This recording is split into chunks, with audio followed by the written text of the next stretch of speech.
Hello बच्चों, let us see the question. This is an assertion reason type question where two statements are given. One is assertion and another is a reason, and we have to choose from either of these five statements, five options. That is, if both A and R correct and R is the correct explanation of A.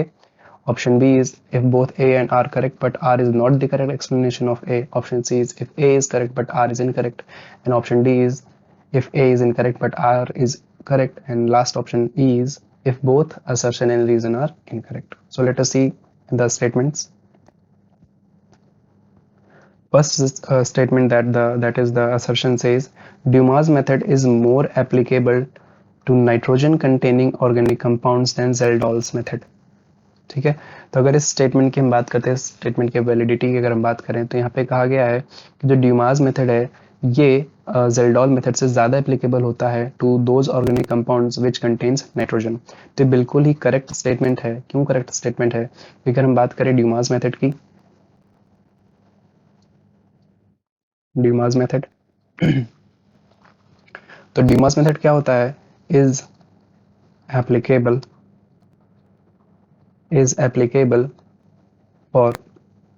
is applicable for organic compounds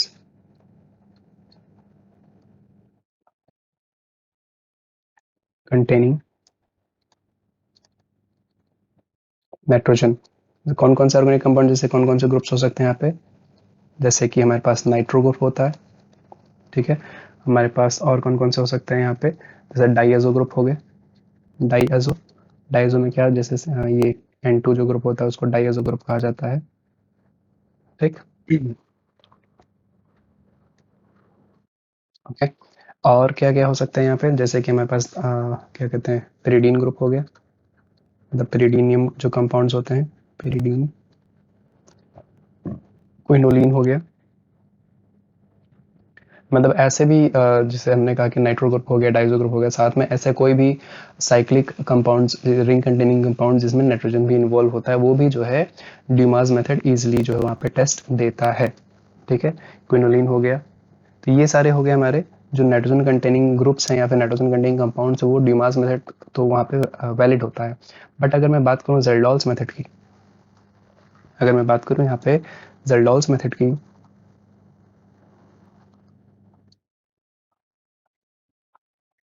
अगर मैं जेल्डॉल method की बात करूं तो ये is not applicable,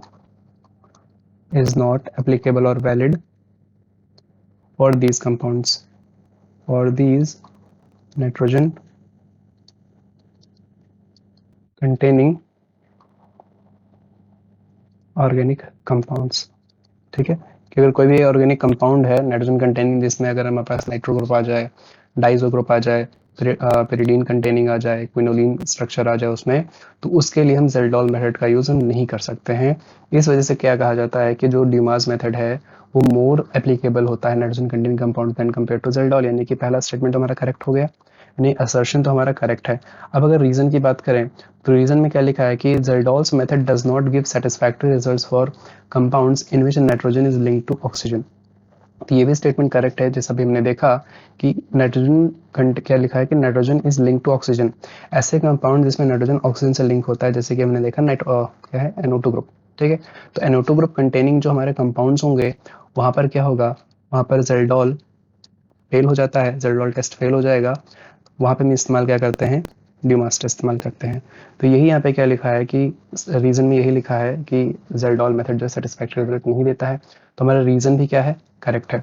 but यहाँ पे ध्यान देने वाली बात ये है कि इन्होंने जो कहा कि जो ड्यूमास मेथड है वो ज़्यादा एप्लीकेबल होता है कंपेयर टू जेल्डॉल, इसको ये करेक्टली एक्सप्लेन नहीं करता है। यानी कि हम बोलेंगे क्या, A is correct, A is correct, R is correct, ठीक है, but R is not correct explanation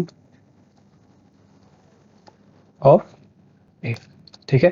यानी कि दोनों स्टेटमेंट्स तो करेक्ट हैं हमारे पास, लेकिन ये जो रीजन है वो रीजन जो है वो करेक्टली एक्सप्लेन नहीं करता है असर्शन को। तो अगर हम ऑप्शंस में देखें तो ऑप्शन बी हमारा क्या हो जाएगा, करेक्ट हो जाएगा।